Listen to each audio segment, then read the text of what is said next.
Yes, monosaccharides पढ़ने हैं अपने को। ठीक है, चलिए तो मोनोसेक्राइड्स पढ़ना स्टार्ट करते हैं भाई। मोनोसेक्राइड्स में मैंने वैसे तो बता दिया था, हाँ आप समझ में आ गया मुझे। अब इसमें एक चीज आती है, पायरेनोज और फ्यूरेनोज, दो टर्म आते हैं, एक पायरेनोज रिंग और एक फ्यूरेनोज रिंग। ठीक है बच्चे, क्या टर्म्स हैं?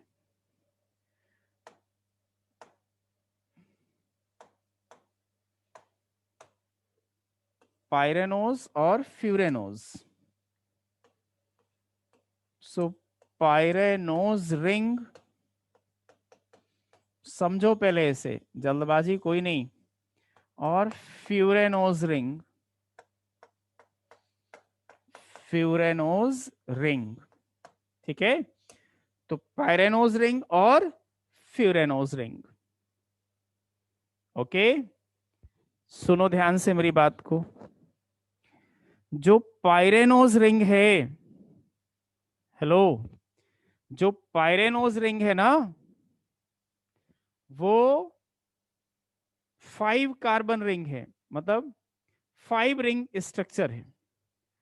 और हाँ जी, और तो फ्यूरेनोस कितने का हो जाएगा आप खुद ही बताओ। 6 रिंग, मतलब कार्बन की बात कर रहा हूं। लेकिन अगर हम कार्बन के अलावा ऑक्सीजन को भी कंसीडर करें, मैंने क्या कहा, ऑक्सीजन को भी, तो पायरेनोस फिर 6 मेंबर्ड रिंग हो जाएगी। ठीक है, तो पायरेनोस को हम फाइनली क्या लिखेंगे, 6 मेंबर्ड रिंग ऑक्सीजन के साथ। तो 6 मेंबर्ड रिंग, और ये कैसी है, 5 मेंबर्ड रिंग ऑक्सीजन के साथ।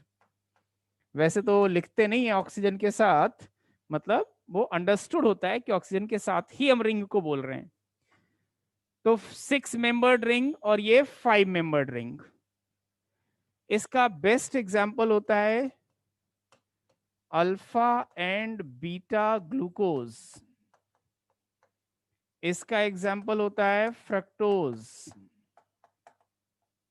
Fructose ring, alpha and beta glucose ring. तो पहले दोनों के एग्जाम्पल्स मैं बना दूंगा, पहले आप देख लो क्या कह रहा है कि 6 मेंबर्ड रिंग कौन है और 5 मेंबर्ड रिंग कौन है, इसे गलत नहीं करना। ओके, तो मैं स्ट्रेट ग्लूकोज बनाऊंगा, फिर इसका अल्फा और बीटा चेन बना दूंगा इसकी। मेरी बात समझ में आई क्या?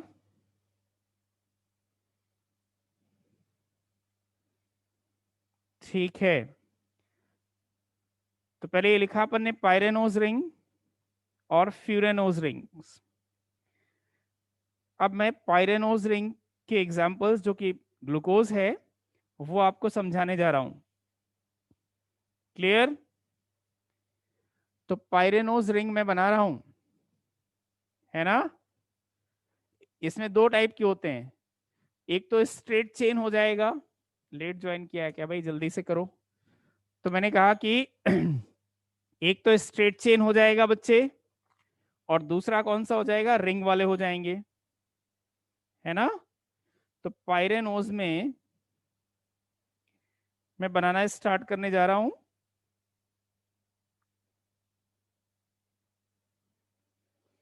तो स्ट्रेट चेन को बना रहा हूं, पायरेनोज का स्ट्रेट चेन। ओके, देख लो 6 कार्बन है ग्लूकोज में, तो 1 2 3 4 5 6, है ना। एक H तो इसमें एक्स्ट्रा लगेगा, OH OH OH, ठीक है। फिर इसके बाद HOH, है ना, यहाँ चेंज हुआ, लेकिन यहाँ पर सेकेंड कार्बन में फिर से वही OH, और यहाँ C डबल बॉन्ड OH। तो ये स्ट्रेट चेन हो गई, glucose straight chain, glucose straight chain, ये पायरे सॉरी ग्लूकोज स्ट्रेट चेन। ठीक है, अब हम इसका क्या कर रहे हैं, रिंग स्ट्रक्चर बनाते हैं। तो रिंग स्ट्रक्चर इसका कैसे बनेगा,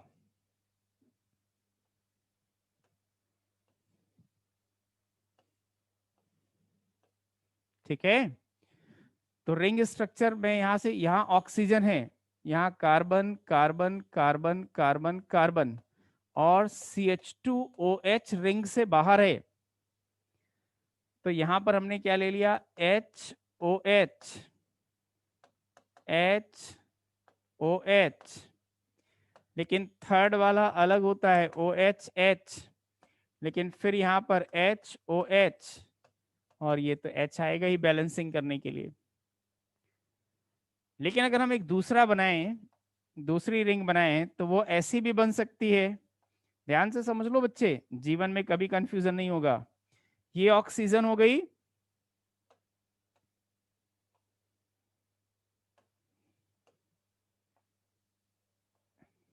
मैंने कहा ये ऑक्सीजन हो गई, यहाँ कार्बन है, यहाँ HOH है, इसको रिवर्स कर लो, OHH कर दो, बाकी फिर पूरा का पूरा कॉपी कर लो, HOH, थर्ड में उल्टा था ही OHH, फोर्थ में फिर से वही HOH, और इधर CH2OH, CH2OH। तो ये फर्स्ट कार्बन, ये second carbon, third carbon, fourth carbon, fifth carbon, और ये sixth carbon. Sixth carbon ring से बाहर है। इसमें भी वही स्टोरी है, ये फर्स्ट, ये सेकेंड, ये थर्ड, ये फोर्थ, ये फिफ्थ, और ये सिक्स्थ कार्बन। यानी एक कार्बन बाहर है, उसकी जगह पर ऑक्सीजन अंदर है। तो इसे हम कहते हैं alpha glucose, alpha glucose, alpha glucose pyranose ring, pyranose ring.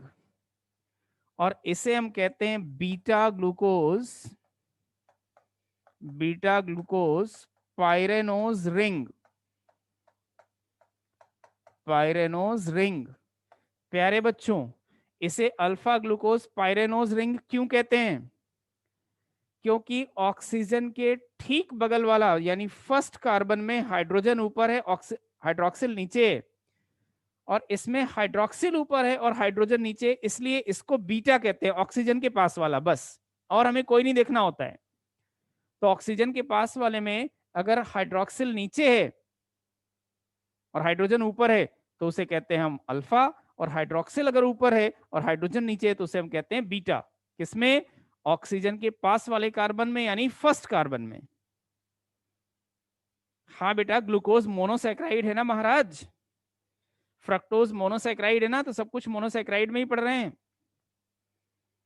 तो क्या आपको पाइरेनोज रिंग समझ में आ गई, और ग्लूकोज अल्फा और बीटा कैसे होता है, ये सब, ये क्रिस्टल क्लियर हुआ कि नहीं हुआ? बोलो, ग्लूकोज अल्फा कब है और ग्लूकोज बीटा कब है? मजा आया? Very good, crystal clear.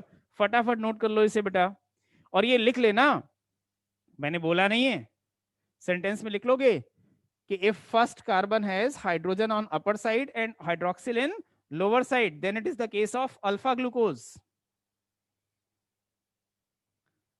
ठीक है, और अगर ये भी सेंटेंस में लिखो, अगर फर्स्ट कार्बन में हाइड्रोक्सिल ऊपर है और हाइड्रोजन नीचे, then it is the case of beta, तो वो बीटा ग्लूकोज हो गया।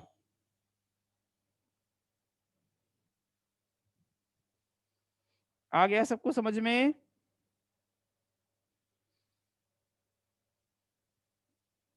सही बात है, आ गया होगा।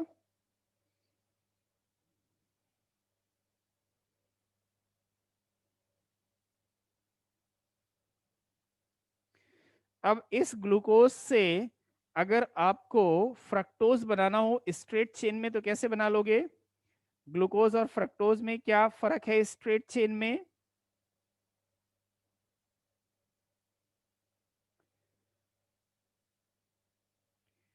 4 कार्बन तक कोई फर्क नहीं है। 4 कार्बन तक कोई फर्क नहीं है, सिर्फ 5th और 6th कार्बन का फर्क है। यानी इसमें ये 1 2 3 4 तक कोई फर्क ही नहीं है, 5th और 6th में फर्क है। क्या फर्क है मैं बगल में बना रहा हूं छोटा छोटा, देखो 1 2 3 4 5 6, यहां से काउंटिंग स्टार्ट करेंगे। ओ एच एच कोई फर्क नहीं, first carbon same, second carbon कैसा हो गया? ओ एच एच कोई फर्क नहीं, third carbon same O H H कोई फर्क नहीं, fourth carbon same H O H कोई फर्क नहीं। ये फोर्थ है, थर्ड, लेकिन फिफ्थ कार्बन में सी डबल बॉन्ड ओ आ जाएगा, यानी ये ओ यहां आ गया, सेकेंड में, फर्स्ट और सेकेंड में चेंज हो गया, और इधर क्या हो गया? ओ एच एच और एच, तो ये हो गया fructose chain. Fructose chain, my dear friend, is it clear that what is fructose chain?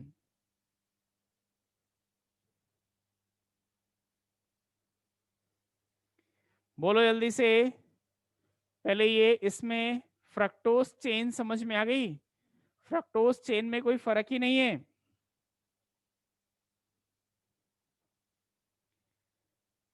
Clear है?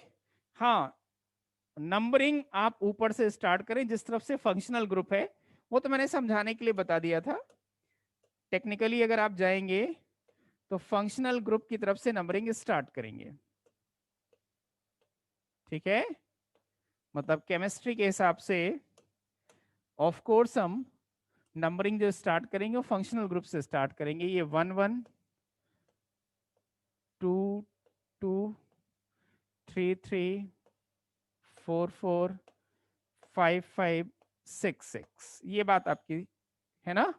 देख लो कि नंबरिंग हम कहां से स्टार्ट करते हैं, फंक्शन टेक्निकली फंक्शनल ग्रुप की तरफ से स्टार्ट करते हैं, है ना? आप लोग पढ़ते हैं केमिस्ट्री में। अब यहां पर एक चीज और समझ लो कि ये जब सी आया तो ये डबल बॉन्ड ओ होगा। क्यों होगा भाई? बैलेंसिंग, बैलेंसिंग करना ही ना, यहां भी डबल बॉन्ड होगा, तो वो तो बैलेंसिंग की वजह से हो गया। सी में 4 कार्बन होते हैं, एक ऊपर एक नीचे, और 2 ऑक्सीजन से सेटिस्फाइड हो गए, तो चारों हो गए ना। जब आप इसमें करोगे तो इसमें भी चारों हो गए, एक एच से, एक नीचे और 2 इससे, तो वो तो आपको बैलेंसिंग देखनी है ना? सारी वैलेंसीज सही है, सेटिस्फाइड कर रहा है कि नहीं? अरीबा, डबल बॉन्ड ही तो दिख रहा है। हाँ बच्चे, बिल्कुल सही बात है, वो तो वैलेंसी सेटिस्फाई करने के हिसाब से। इतनी केमिस्ट्री तो आती होगी प्यारे बच्चों।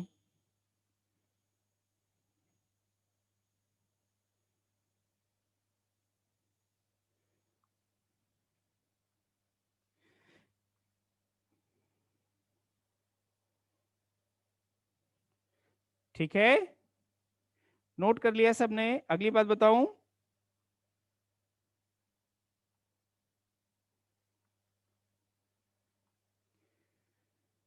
तो देखो जितने भी मोनोसैक्राइड्स हैं वो सब रिड्यूसिंग शुगर्स हैं। आप मुझे आंसर करो कि सारे मोनोसैक्राइड रिड्यूसिंग शुगर्स हैं, ऐसा क्यों? मैं बहुत आराम से पढ़ा रहा हूं बेटा, कि मतलब बायोमोलिक्यूल आपका एकदम बिल्कुल कैसे कहते हैं, खूटा गाड़ के, कि मेरे को आता है, क्योंकि ये जल्दी जल्दी पढ़ाया जाता है और सब हवा में निकल जाता है, इसलिए मैं बहुत टाइम ले रहा हूँ। आराम से सोचो, यहीं पर लर्न कर लो, क्लास में ही याद कर लो, रिवीजन की जरूरत ही ना पड़े, है ना?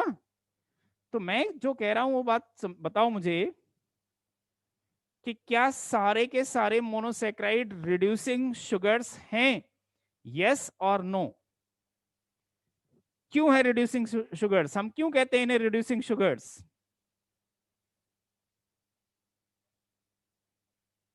क्योंकि इनमें कीटोन या एल्डिहाइड ग्रुप फ्री है, कोई ना कोई एक तो फ्री है ना, या तो कीटो ग्रुप फ्री है या एल्डिहाइड ग्रुप फ्री है।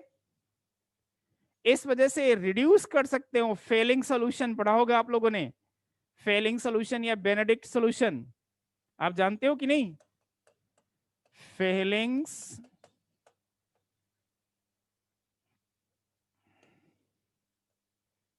फेलिंग्स सोल्यूशन, या फिर हम क्या कहते हैं, बेनेडिक्ट सोल्यूशन पढ़ते हैं ना इसमें। तो यहां पर रिड्यूस किया जा सकता है ना क्यूप्रिक को क्यूप्रेस में, कॉपर आयन वाला। तो अब सेंटेंस लिख लो कि all monosaccharides are reducing sugars. हाँ जी, रेड प्रेसिपिटेट वही। तो all monosaccharides are reducing sugars, all monosaccharides are reducing sugars because their free aldehyde or ketone groups, because their free aldehyde or ketone groups, because their free aldehyde or ketone groups can reduce cupric ion into cuprous ion, can reduce cupric Cu++ ion into cuprous ion, cupric ions into cuprous ions। ठीक है, तो वो आपको पता है, वो red colour precipitate में है। ठीक है, चलिए, तो एक तो ये बात बता दी मैंने। ठीक है बच्चे,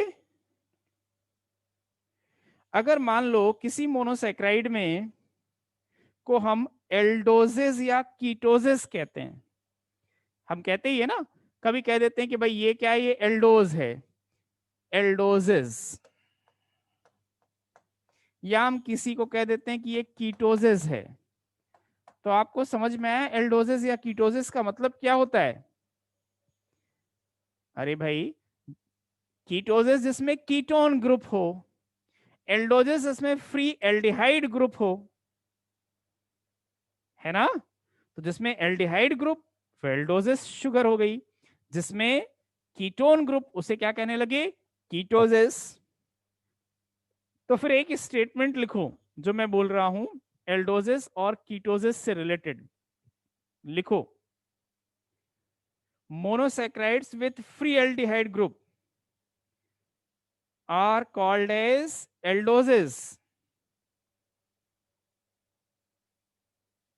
monosaccharides with free aldehyde groups are called as aldoses, free aldehyde groups are called as aldoses।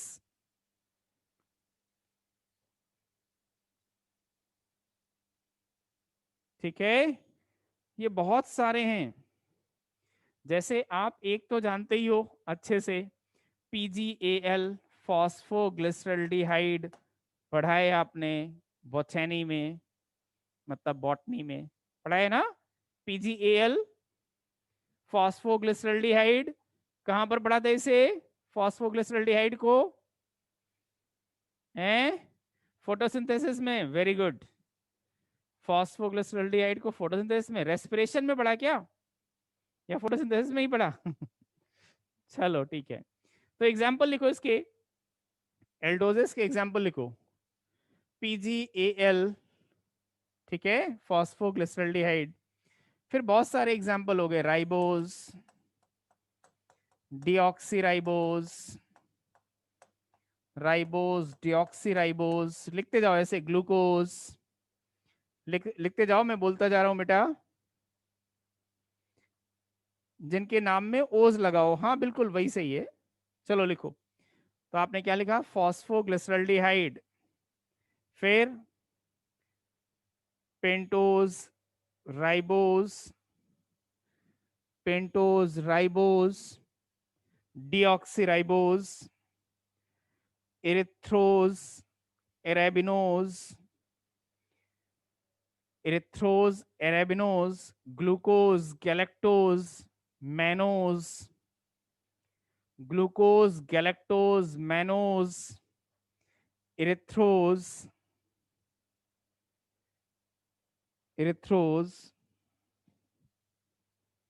और कोई बचा तो नहीं है? मैं फिर से बोल देता हूं, phosphoglyceraldehyde, erythrose, ribose, arabinose, ARABINOSE, deoxyribose, glucose, galactose, mannose, MANNOSE, mannose, तो उन्हें कहते हैं एल्डोजेस। ठीक है, अब जो कीटोजेस हैं, इनके भी तो नाम में बाद में ओज ही लगा होगा, तो याद तो करना ही पड़ेगा ना। तो ओज लगा होगा, चाहे वो कीटोजेस हो चाहे वो एल्डोजेस हो। फ्रक्टोज लैक्टोज नहीं आएंगे नालायक इसमें, वो कीटोजेस हैं।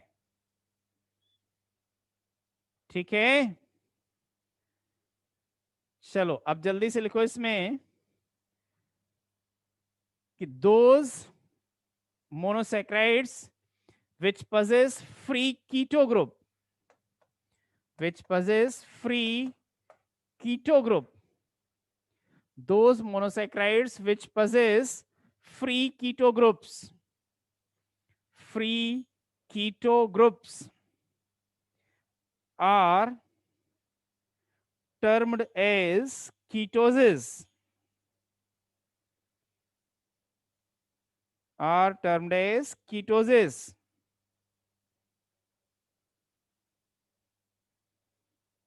ठीक है, are termed as ketoses।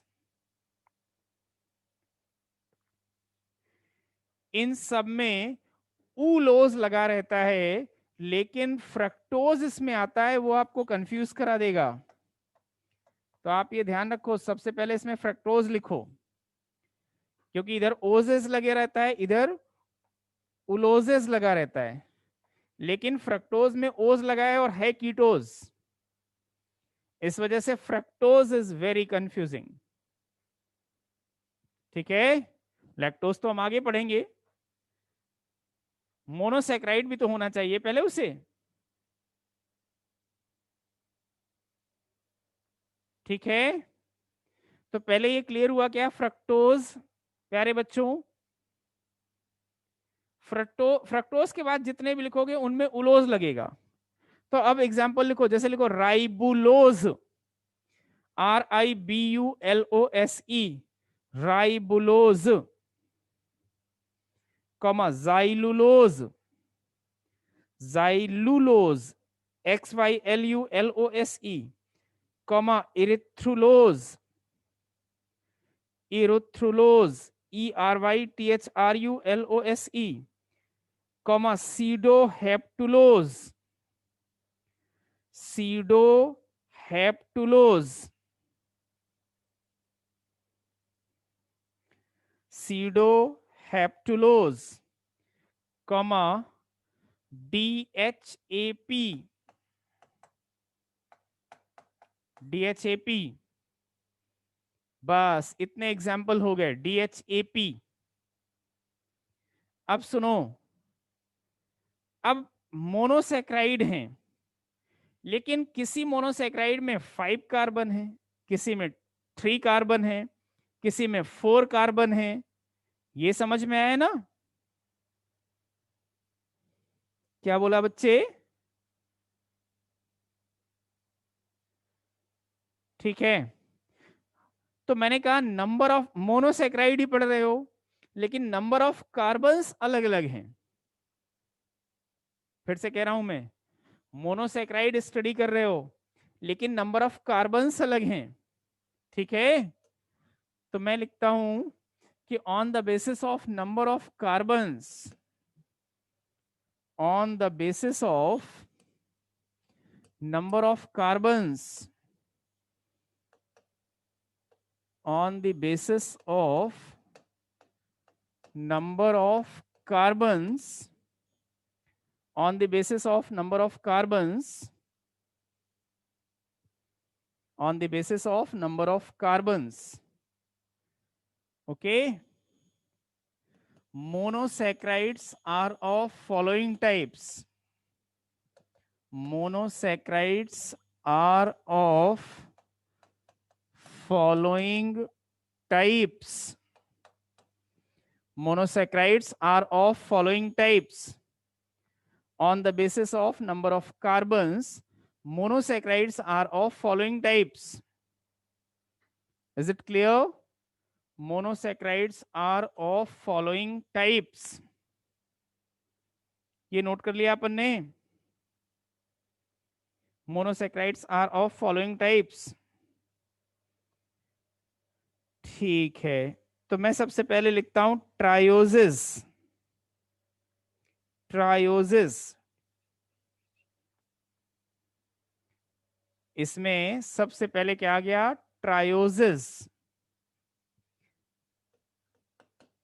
3 तो कम से कम होते हैं, 3 से कम नहीं होता. तो ट्रायोसिस एग्जाम्पल PgAl एंड DHAP. कितने हैं इसमें? 3 कार्बन्स. फटाफट नोट कर लो. ट्रायोसिस. नंबर 4 टेट्रोसिस. कितने कार्बन हो जाएंगे इसमें? 4 कार्बन. तो ट्रायोसिस लिखो, क्या हो गए? PgAl और DHAP.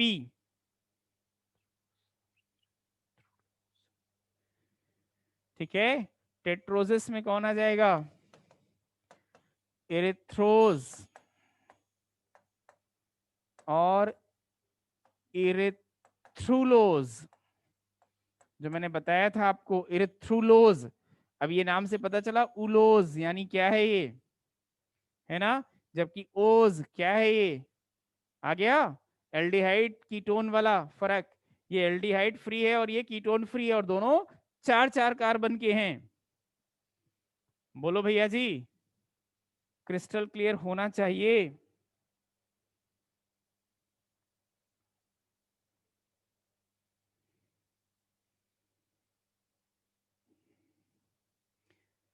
ओके.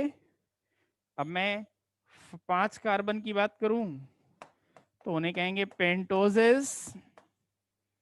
पेंटोज एग्जाम्पल कौन हो जाएगा? राइबोज, ये तो सब जानते हैं. Deoxy ribose. Deoxy ribose. ठीक है, जाइलुलोज, एरेबिनोज, ऐसे बहुत सारे हैं. लेकिन गड़बड़ नहीं करना. मोनोसैक्राइड मतलब जिसमें यूनिट एक है. पेंटोज भी मोनोसैक्राइड है. समझ में आया ना? हाँ, बस ये कंफ्यूजन नहीं होना चाहिए.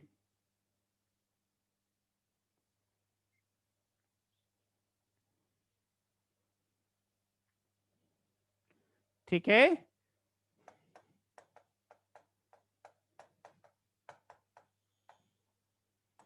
मेरी बात समझ में आई क्या?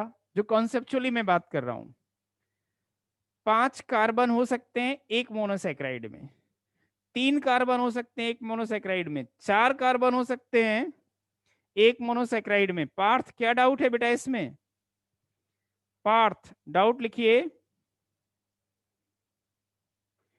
पार्थ, अभी मैंने कहीं पर सुक्रोज लिखा क्या महाराज? पार्थ बताओ मुझे, सुक्रोज लिखा क्या मैंने मोनोसैक्राइड में कहीं पर? सिर्फ पार्थ को आंसर करना है. क्या मैंने कहीं पर सुक्रोज लिखा? नहीं. तो तुम सुक्रोज का क्वेश्चन क्यों पूछने लगे? क्या तुम्हें पता है कि सुक्रोज मोनोसैक्राइड है या डाइसैक्राइड है या ट्राइसैक्राइड है? ये पता है तुमको? हैं? तो जब मैं मोनोसैक्राइड पढ़ा रहा हूं तो गधे कहीं के डाइसैक्राइड का नाम क्यों ले रहा है तू? आऊं तेरे घर में थप्पड़ लगाने? हैं? अभी मैं मोनोसैक्राइड पढ़ा रहा हूं, इसीलिए मैं इतना टाइम ले रहा हूं. तुम लोग के साथ दिक्कत क्या है? मोनोसैक्राइड डाइसैक्राइड मतलब ही नहीं है. दिमाग में एक भरा हुआ है कि sucrose is a non reducing sugar. 50 बार उसको रट लिया है, बस. कॉन्सेप्ट क्लियर ही नहीं है. ठीक है, चलो लिखो. अब पहले पेंटोज लिखो, इसलिए मैं इतना टाइम लेता हूं. तुमको लग रहा होगा ना टाइम क्यों है. मुझे मालूम है तुम्हारी कहानी।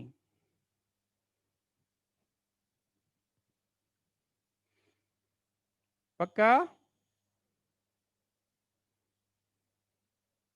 अच्छा बताओ, राइबोस और डिऑक्सीराइबोस में कौन आरएनए में है, कौन डीएनए में है?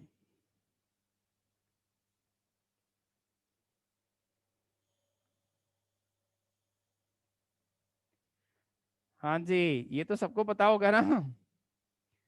राइबोस और डिऑक्सीराइबोस, सेकेंड कार्बन में इसमें फर्क है। तो डिऑक्सीराइबोस में तो क्या याद करना, फाउंड इन डीएनए लिख लो, फाउंड इन डीएनए। इस इससे ज्यादा आसान क्या होगा यार? डी से शुरू हो रहा है तो डीएनए में, आर से शुरू हो रहा है तो आरएनए में, तो फाउंड इन आरएनए कौन हो जाएगा? राइबोस। अब देखो मेरी बात ध्यान से सुनो, आरएनए में राइबोस, डीएनए में डीऑक्सीराइबोस, इसमें तो कोई दिक्कत है ही नहीं। अब कल को आपसे पूछ ले कि एटीपी में क्या है, एनएडी में क्या है, एफएडी में क्या है, एफएमएन में क्या है, तो हमेशा राइबोस है, क्योंकि डीऑक्सीराइबोस तो एक मेथड से बनी स्पेशली डीएनए के लिए, ओरिजिनल फॉर्म तो राइबोस है। तो आपसे एटीपी पूछा जाए, एफएडी पूछा जाए, एफएमएन पूछा जाए, एनएडी पूछा जाए, सब में क्या है? राइबोस, क्योंकि राइबोस असली चीज है ना। उसका सेकेंड कार्बन का आपने ऑक्सीजन निकाल दिया तो डीऑक्सीराइबोस बन गई। वो तो एक स्पेशल केस है डीएनए बनाने के लिए। तो जो बेसिक स्ट्रक्चर है वो क्या है? राइबोस। तो फटाफट लिख लो कि ribose is also found in, ribose is basic form and found in ATP, FAD, एफएमएन, NAD etcetera also.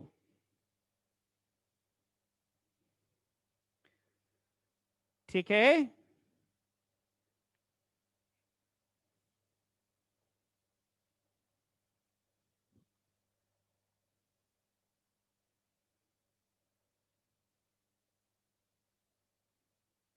चलिए अब मैं हेक्सोसिस की बात करूं।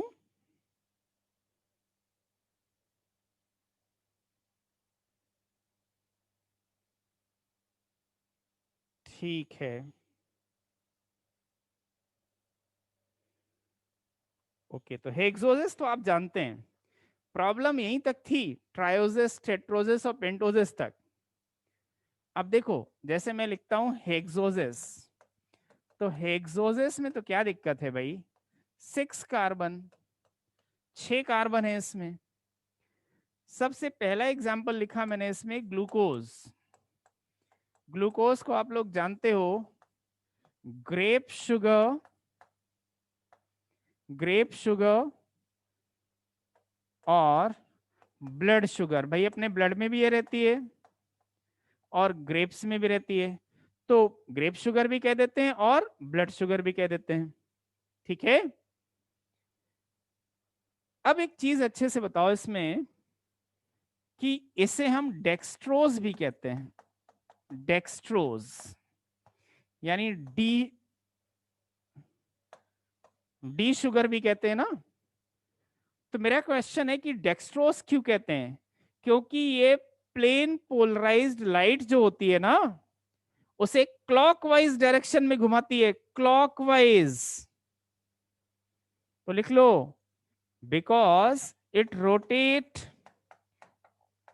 plane polarized light, because it rotates plane polarized light in clockwise direction. That means in right side, clockwise. That means in right side, my dear friends. That's why it is termed as dextrose, isn't it? In right side, that is okay. Grape sugar, dextrose. Is it clear?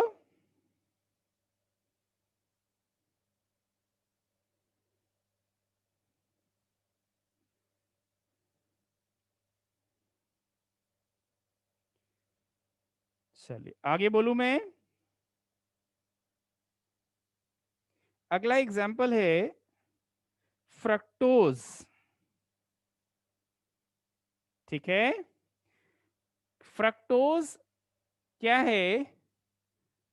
इसी का hexoses का अगला example क्या लिखोगे? Fructose. ये भी तो 6 carbon का है ना फ्रक्टोज। सामने लिख लो फ्रूट शुगर। फ्रूट शुगर ये होती है स्वीटेस्ट। स्वीटेस्ट, और ये एंटी क्लॉकवाइज रोटेट कराती है, इसलिए इसे क्या कहते हैं? लेवोरोटेटरी। तो लिख लो it is levorotatory because it rotates plane polarized light in anti-clockwise, that is in left side. It rotates plane polarized light in anti-clockwise, that is in left side. ठीक है, चलिए अगला एग्जांपल बोलूं क्या मैं?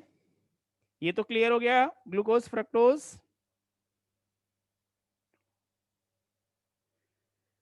ठीक है भाई, एक और है गैलेक्टोज, इसका एग्जाम्पल है बच्चे। 6 कार्बन वाले का ये एक और एग्जाम्पल क्या है? मैं यहां लिख देता हूं गैलेक्टोज। सब लोग जानते हैं ब्रेन शुगर कहते हैं इसे, ब्रेन, क्योंकि ये ब्रेन में डिपॉजिट होती है वहां पर जाकर के। हमेशा कंपाउंड के फॉर्म में रहती है, सिंगल तो नहीं रहती, मिलती कभी भी। हम जब लैक्टोज का डाइजेशन करते हैं ना, तो क्या मिलता है? Glucose plus galactose. तो हमेशा कंपाउंड फॉर्म में मिलती है। लिख देना always found in compound form. Galactose brain sugar always found in compound form. ठीक है,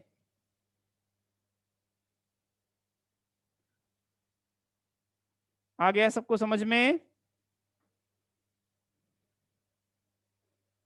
हाँ जी सही है, मैनोज भी, अंचित।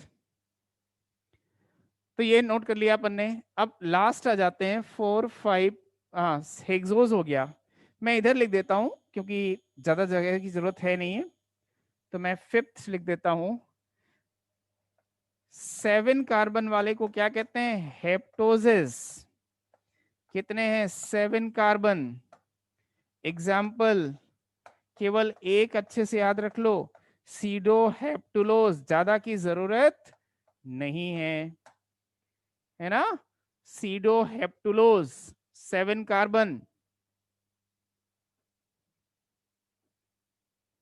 अगर आपको गैलेक्टोज चाहिए तो आप लैक्टोज ले लो, उसका ब्रेकडाउन कराओ, मिल जाएगा गैलेक्टोज। क्यों चाहिए तुम्हें? इसलिए तो तुम्हें मिल्क लेना चाहिए। मिल्क लेते रही नहीं हो नालायक हो, इस वजह से दिक्कत हो जाती है ना? बचपन में पिया नहीं होगा मिल्क, इस वजह से देखो दिमाग कितना कमजोर है? अभी भी पी सकते हो।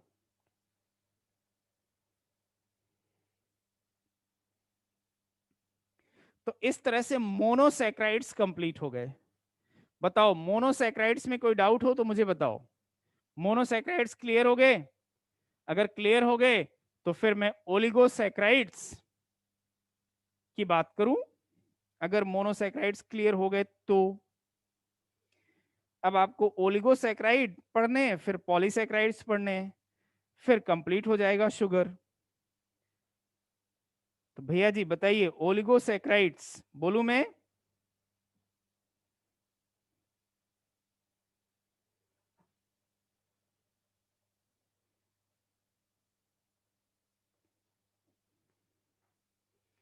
ठीक है, मैंने कहा बोलूं मैं?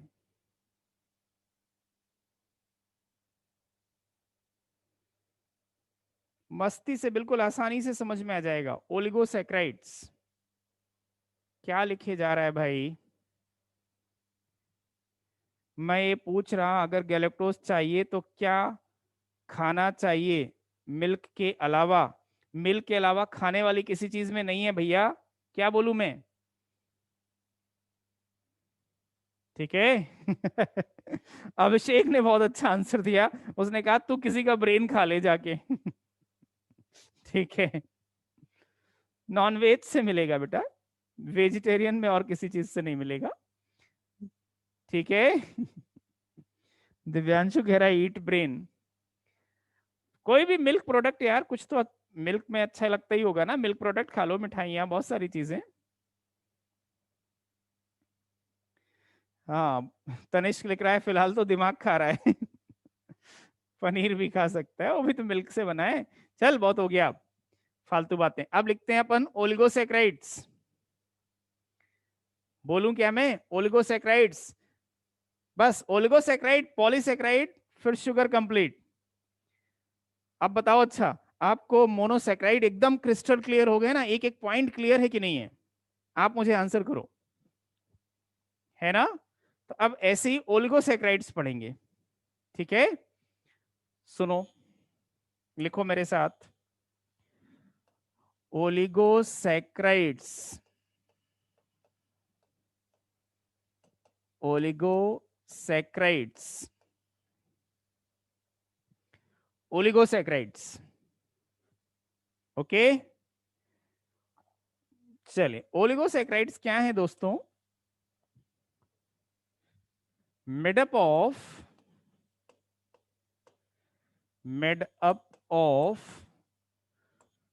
2 to 10 मोनोसैकेराइड्स।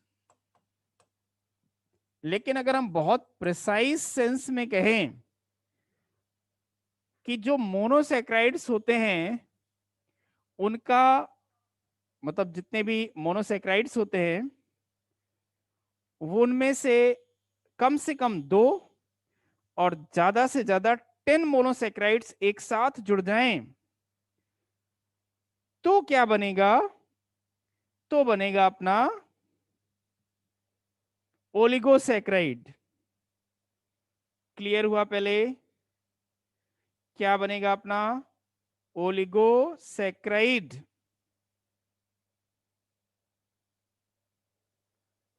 ठीक है, ओके। तो मैं ओलिगोसैकेराइड्स बनाऊं, मैंने कहा मेडअप ऑफ 2 to 10 मोनोसैकेराइड्स, 2 से 10 मोनोसैकेराइड जुड़ जाएं तो क्या बनेगा? ठीक है,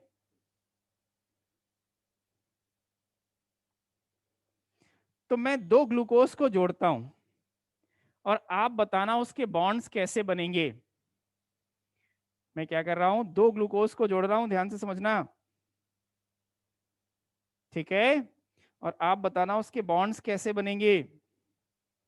मैं आप पे छोड़ता हूं, और मुझे पक्का विश्वास है कि तुम कितने भी गधे हो लेकिन टीचर चूंकि ग्रेट है इसलिए आप आंसर कर लोगे। ठीक है, देखो कैसे। मैंने आपको बताया था अभी अभी, जानबूझ के इसीलिए बताया था कि आप ये बनाना सीख पाओ। जैसे ये फर्स्ट कार्बन, ये ऑक्सीजन, ये second carbon, third carbon, fourth carbon, fifth carbon, और CH2OH, ये सिक्स्थ कार्बन। ऐसे बताया था आपको। तो इसमें मैंने कहा था कि ये फर्स्ट कार्बन, ऐसे फर्स्ट लिख देते हैं। तो मैंने कहा था ये HOH, याद है सबको? अब मैं एक बगल में, ये ग्लूकोज हो गया, बताओ ये अल्फा ग्लूकोज है बीटा ग्लूकोज है? आंसर करो मुझे। अब सबको आंसर आ गया। बगल में मैं एक अल्फा ग्लूकोज और बना देता हूं, सुनो, बगल में एक अल्फा ग्लूकोज और बना देता हूं।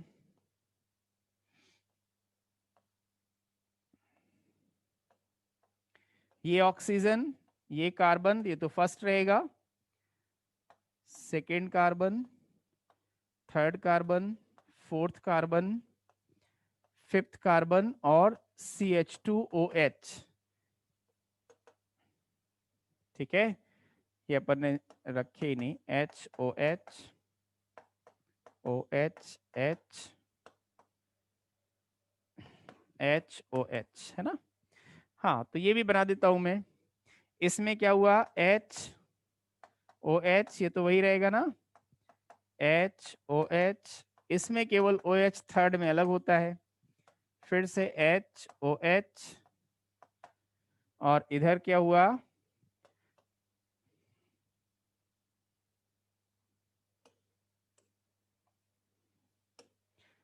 एच, और इधर C H two O H, वो तो पता ही है अपने को। अब आप एक बात बताओ मुझे, अच्छे से बताना सोच के, कि ये इन दोनों में रिएक्शन करवानी है हमें, तो कौन सी रिएक्शन हो सकती है मोस्ट प्रोबेबली, और कौन कौन से बॉन्ड्स गैप कर सकते हैं, अपन क्या बना सकते हैं। पक्का आ गया सबको समझ में? मैं जो आपसे पूछ रहा हूं वो क्लियर हो गया क्या? कौन कौन से कार्बन इन्वॉल्व होने चाहिए, भैया जी आंसर करिए, कौन कौन से कार्बन इन्वॉल्व होने चाहिए, आपके सामने दिख रहे हैं?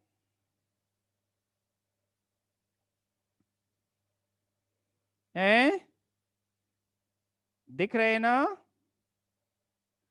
ओके, वेरी गुड, तो 1 4 होना चाहिए, बहुत बढ़िया, परफेक्ट।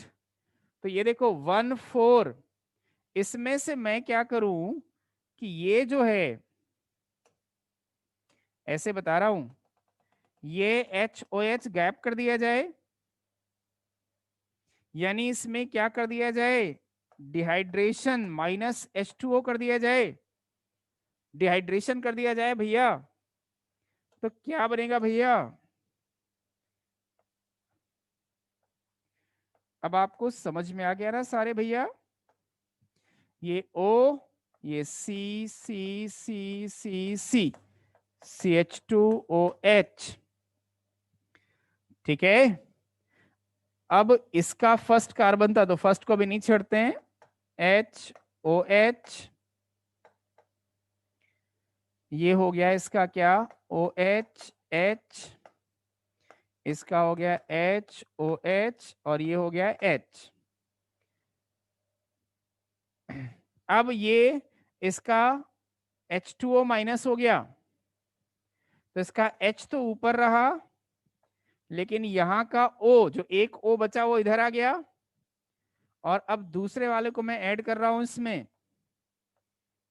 वैसे तो आप सब समझदार हैं, अब सब बना लिया होगा आप सबने, लेकिन मैं टीचर हूं, मुझे तो बनाना पड़ेगा। तो मैंने कहा ये HOH, ये H, ये OH, ये OH, ये H, ठीक है। और फिर ये O तो इधर आ गया, और तो कुछ बचा ही नहीं इसमें, O बचा था, ऊपर H है वो बना दिया मैंने, इधर H है। तो ये बॉन्ड समझ में आ गया, इसका फर्स्ट कार्बन यूज हो रहा है और इसका फोर्थ कार्बन, तो इस बॉन्ड का नाम क्या हुआ, अल्फा 1 4 ग्लाइकोसिडिक बॉन्ड। कोई नालायक पहले पूछ रहा था सर ग्लाइकोसिडिक बॉन्ड कब बनेगा, अरे भाई, दो मोनोसेक्राइड को जोड़ने के लिए बॉन्ड बनता है ग्लाइकोसिडिक, तो इनको दोनों को जोड़ने के लिए जो बॉन्ड बना वो अल्फा 1 4 ग्लाइकोसिडिक बॉन्ड हुआ, और ये जो स्ट्रक्चर बन गया ये क्या है, दिस इज माल्टोज, क्योंकि दो ग्लूकोज के मिलने से बनी है, इसलिए नाम क्या हो गया, माल्टोज। Is it clear?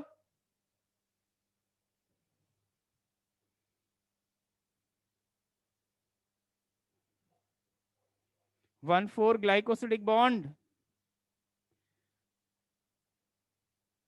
अच्छा दीपांशु, वो नालायक तुम थे, अब क्लियर हुआ पहले।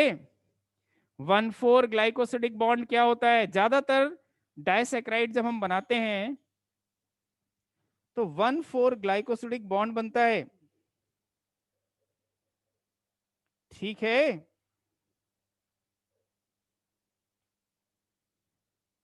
चलो तो लिख लो पूरा, और लिख लो कि ये क्या है, दो मोनोसेक्राइड्स हैं इसलिए ये एक डाइसैकेराइड बन गई, क्या बन गई, माल्टोज इज अ डाइसैकेराइड, ठीक है, माल्टोज इज अ डाइसैकेराइड। इसे माल्ट शुगर भी कहते हैं, आप लोगों ने पढ़ा होगा। माल्टोस को क्या कहते हैं? माल्ट शुगर, माल्टोज क्या है? It is a disaccharide. Alpha D glucose, alpha D glucose, तो दोनों डी ग्लूकोज के मिलने से एक जो डाइसैक्राइड बनती है उसको कहते हैं माल्टोज। तो हम डाइजेशन में पढ़ते हैं कि माल्टोज को डाइजेस्ट करते हैं तो हमें क्या मिल जाते हैं? 2 ग्लूकोज। तो क्लियर हुआ, बायोमोलिक्यूल और डाइजेशन सब एक है ना?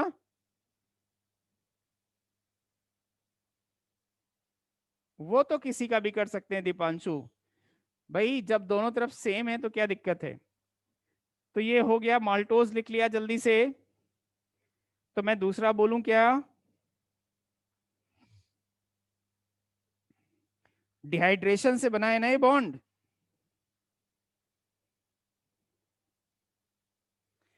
तो मैं अगला एग्जांपल बता दूं। ठीक है, लिखो। Sucrose is another disaccharide.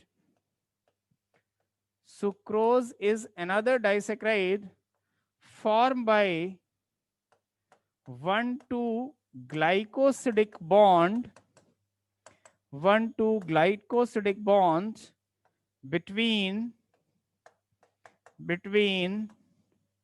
one glucose and one fructose, one glucose and one fructose। तो एक ग्लूकोज रहता है सुक्रोज में, एक फ्रक्टोज रहता है। ठीक है, 1,2 ग्लाइकोसिडिक बॉन्ड। अब सुनो ध्यान से कि इसमें एक ग्लूकोज रहता है, एक फ्रक्टोज रहता है सुक्रोज बनाते समय। इसी वजह से इसका ग्रुप कोई भी फ्री नहीं होता। तो लिखें it is a non reducing sugar. ये रटा है ना आपने, रट्टा मार मार के, नॉन रिड्यूसिंग शुगर, एग्जाम में पूछा भी यही जाता है। लेकिन ये डाइसैकराइड है, ओके, जो कि ओलिगोसैकराइड में आई, डायोजेस नहीं है। ठीक है, तो स्टार बनाओ, it is a non reducing sugar. Side में हो गया भाई, कितना साइड हूं मैं, हैं? एलिफेंट साइज तो मेरा है नहीं कि मैं पूरा बोर्ड ढक लूं। लिख लिया अपन ने। नॉन रिड्यूसिंग शुगर कौन सी है? सुक्रोज। जितने स्टार बनाओ उतना कम। माल्टोज मैंने बता ही दिया आपको।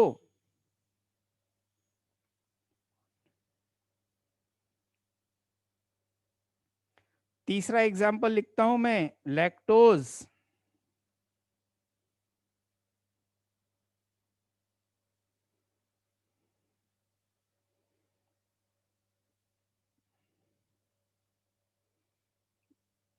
अच्छा, ये आप जानते हो सुक्रोज को केन शुगर भी कहते हैं?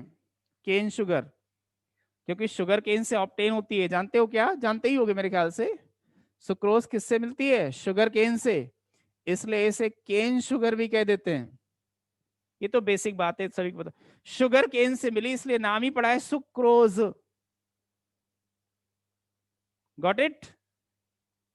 इसलिए इसे केन शुगर भी कह देते हैं। इन्वर्ट शुगर तो कहेंगे ही ना, क्योंकि एक ग्लूकोज है, एक फ्रक्टोज है, इसलिए इसे इन्वर्ट शुगर भी कह देते हैं, कोई दिक्कत नहीं। इन्वर्ट, इसीलिए इन्वर्टेज एंजाइम इसका हाइड्रोलाइसिस करता है। सुक्रेज को इन्वर्टेज कहा जाता है। वो तो अब आ गया सबको, कॉन्सेप्ट क्लियर हो गया ना? अब तो मजा आ गया ना? अब तो बस लिखते जाना है। तो मैं अगला एग्जांपल बोलूं? ठीक है, अगला एग्जांपल लिखो, लैक्टोज। अभी अभी बताया था आपको, लैक्टोज ग्लूकोज और गैलेक्टोज से मिलकर के बना बीटा 1,4 ग्लाइकोसिडिक लिंकेज है इसमें। Beta 1,4 glycosidic linkage, glycosidic linkage किससे किससे मिलकर के बना? Galactose, glucose plus sorry glucose plus galactose से मिलकर के क्या बना? लैक्टोज, मिल्क शुगर, है ना? इट्स स्वीटनिंग इज लीस्ट, सबसे कम मीठा होता है। It is least sweet sugar. कौन? लैक्टोज। तो लैक्टोज लीस्ट स्वीट शुगर, ठीक है? Lactose is least sweet sugar found in mother milk. किससे किससे बना? Glucose plus galactose. बॉन्ड कौन सा? Beta 1,4 glycosidic bond.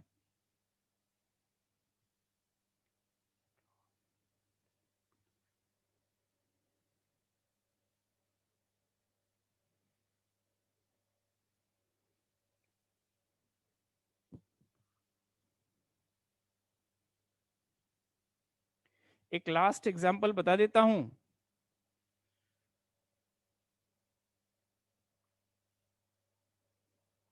तो ओलिगोसैकेराइड कंप्लीट हो जाएंगे। लास्ट एग्जांपल है, मैं कहां लिखूं? मैं यहां लिख देता हूं, trehalose. Trehalose found in hemolymph of insect, hemolymph of insects, found in hemolymph of insects, tree halos। पता है ये कैसे बनी है? Found in hemolymph of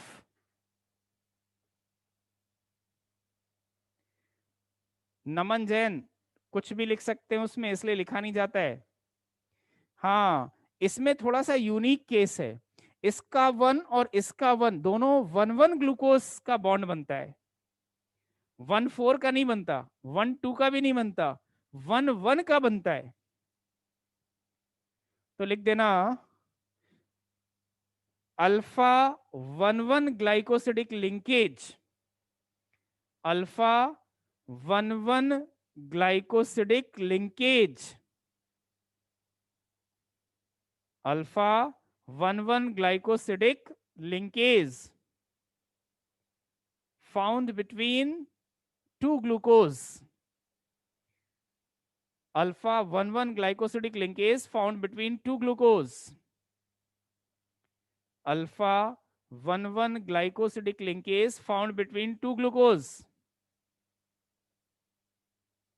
called as tree halos.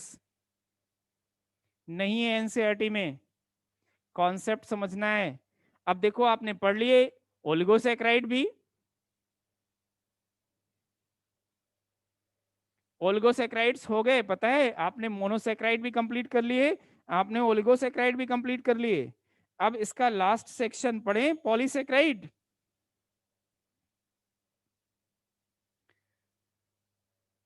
बोलो पढ़ा जाए कि नहीं?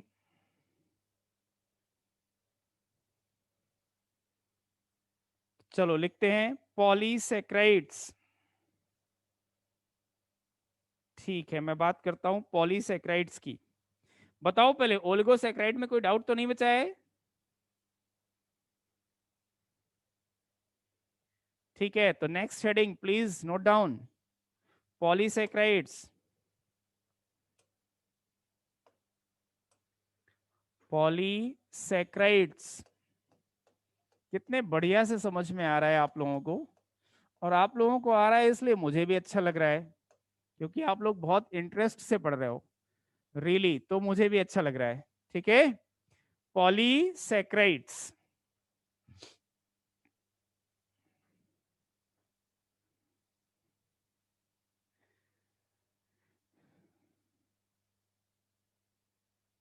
अब देखो पॉलीसैकेराइड्स क्या है।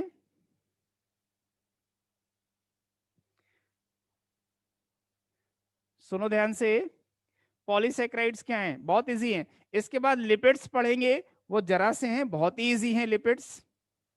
पॉलीसेक्राइड और उनके कॉन्सेप्ट पढ़ लेंगे, फिर लिपिड्स पढ़ लेंगे, मेन हो जाएगा फिर एंजाइम्स, बस। तो बायोमोलिक्यूल ऐसा कोई हवा थोड़ी ना था जिसको आपने बना रखा था, पता नहीं कैसे। तो देखो पॉलीसेक्राइड क्या है, अब नाम से पता चल रहा है कि इनमें 10 से ज्यादा 10 से ज्यादा मोनोसेक्राइड्स मिलते होंगे ना,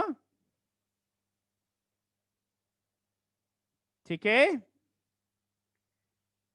लिख लो प्यारे बच्चों, तो लिखो they are made up of many polysaccharides, many monosaccharides, they are made up of many monosaccharides,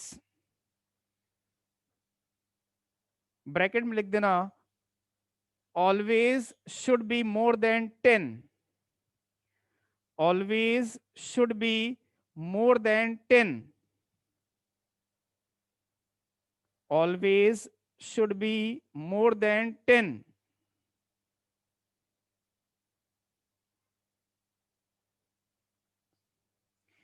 These polysaccharides are always termed as glycans.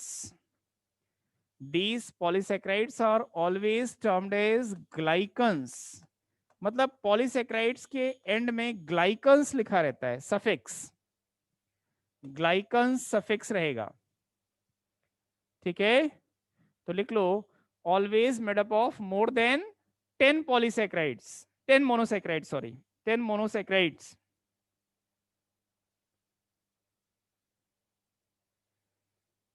ठीक है।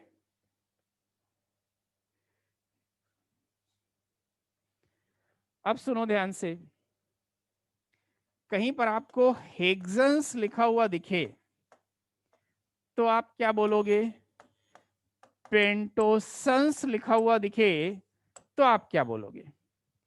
पहले ये टर्म क्लियर करो, फिर से कॉन्सेप्चुअल बात।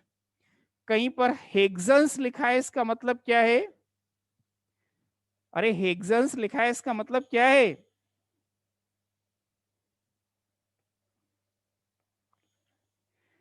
हेक्सो हेक्सोस पॉलीसेक्राइड होगा तभी तो हेक्सेंस लिखा होगा ना, ठीक है। तो हेक्सेंस हमेशा क्या होंगे, हेक्सोस पॉलीसेक्राइड, हेक्सोस पॉलीसेक्राइड। कोई भी हेक्सोस अगर मिलेगा तो उसे हम कहेंगे हेक्सेंस। जैसे आप जानते हैं अच्छे से, स्टार्च, स्टार्च जानते हो कि नहीं जानते, सेलुलोज जानते हो ना, स्टार्च, सेलुलोज, ये सब किसके पॉलीसेक्राइड हैं, बताओ जल्दी से। स्टार्च और सेलुलोज किसके पॉलीसेक्राइड हैं, ठीक है, ग्लूकोज के। इसलिए इनको हम क्या बोलेंगे, हेक्सेंस,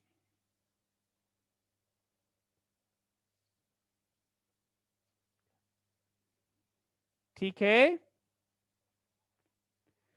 और अगर पेंटोस पॉलीसेक्राइड है तो क्या है,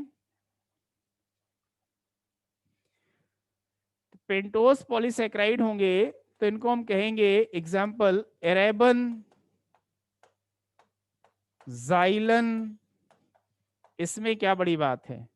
तो ये कैसे होते हैं, पेंटोज पॉलीसेक्राइड, पेंटोज पॉलीसेक्राइड क्या बोलते हैं, एरेबन, जाइलन। इसमें एक और एग्जाम्पल आता है मैनन, जो कि मैनोस पॉलीसेक्राइड है, ठीक है। तो जो भी 6 वाले हों वो इधर आ जाएंगे,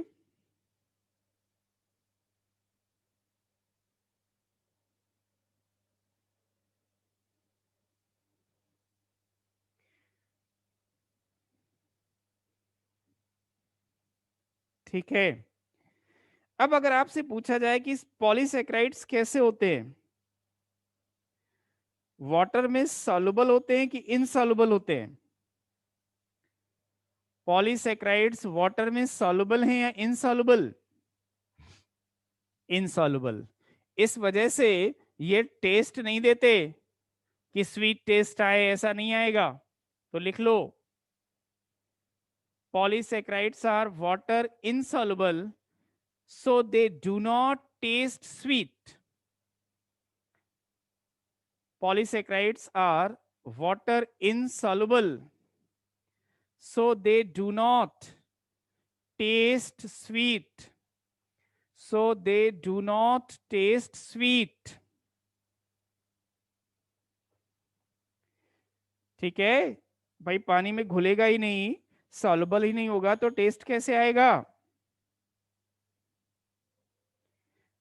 अब लिखो, all polysaccharides are non reducing. तो मेरा इसमें एक क्वेश्चन है, पहले ये लिख लो, all polysaccharides are non reducing. तो मेरा एक क्वेश्चन है, इनके दो एंड में दोनों नॉन रिड्यूसिंग होते हैं, या दोनों रिड्यूसिंग होते हैं, या एक रिड्यूसिंग एक नॉन रिड्यूसिंग होता है? हाँ जी, टर्मिनल वाला। ठीक है, एक रिड्यूसिंग एक non reducing, but overall polysaccharide कैसा हो जाता है? Non reducing. तो लिखो, all polysaccharides are non reducing, bracket में लिखो, actually one end is reducing and one end is non-reducing. One end is reducing and one end is non-reducing.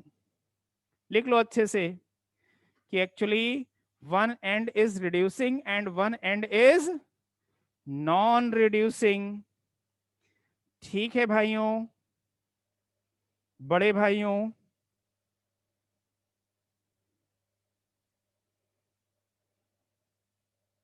बहुत बड़े भाइयों, बताया जाए।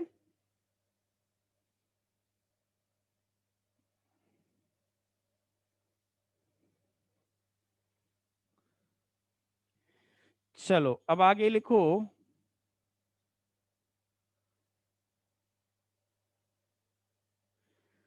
on structural basis polysaccharides are of two types.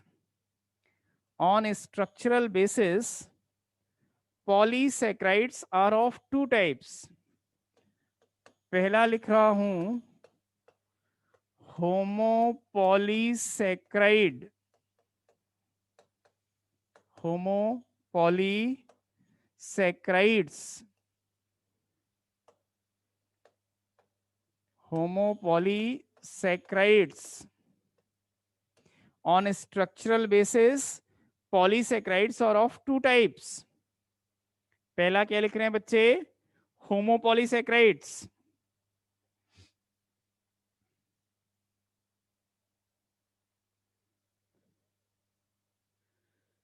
क्या लिख रहे हो राघव? मेरे कमेंट क्या करते हैं?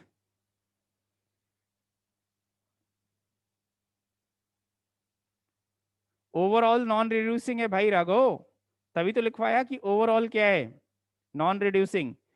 वन एंड रिड्यूसिंग है, वन एंड नॉन रिड्यूसिंग है, लेकिन ओवरऑल नॉन रिड्यूसिंग है। ठीक है, ठीक है, अब तुम्हारा कमेंट ले लिया मैंने राघव। हैप्पी?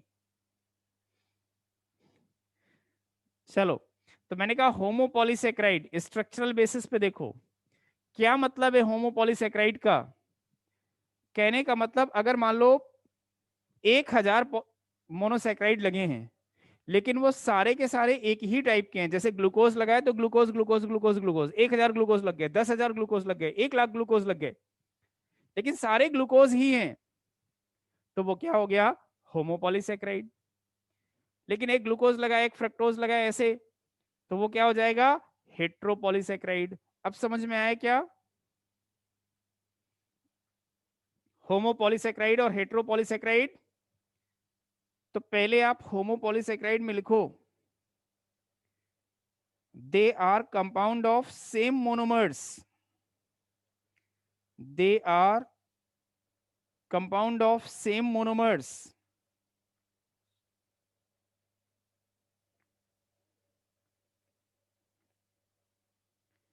इसके एग्जाम्पल कौन कौन से हैं? कई सारे हैं।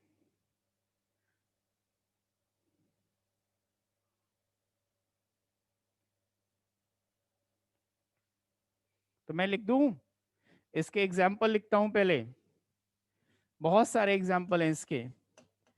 Inulin, chitin, chitin, cellulose, glycogen, glycogen, ठीक है, inulin, chitin, cellulose, glycogen, dextrin, dextrin etcetera. ठीक है, तो फिर इनके बारे में अपन नेक्स्ट क्लास में पढ़ेंगे। इनुलिन, काइटिन, सेलुलोज, ग्लाइकोजन, है ना, डेक्स्ट्रिन, इनुलिन नोट कर लिया सबने, chitin, glycogen, starch, cellulose, starch नहीं लिखा शायद, स्टार्च और ऐड कर लो, ठीक है, क्या लिख लोगे, और स्टार्च। तो ये सारे क्या हो गए, इनके बारे में भी डिटेल से पढ़ना है। तो 1 2 3 4 5 6, ये 6 एग्जाम्पल किसके हैं, होमोपॉलीसेक्राइड के। तो पहले इनके बारे में डिटेल से पढ़ेंगे, होमोपॉलीसेक्राइड, फिर हेट्रोपॉलीसेक्राइड के बारे में पढ़ेंगे। Am I clear? So okay, thank you, bye bye, have a nice day, thank you, bye.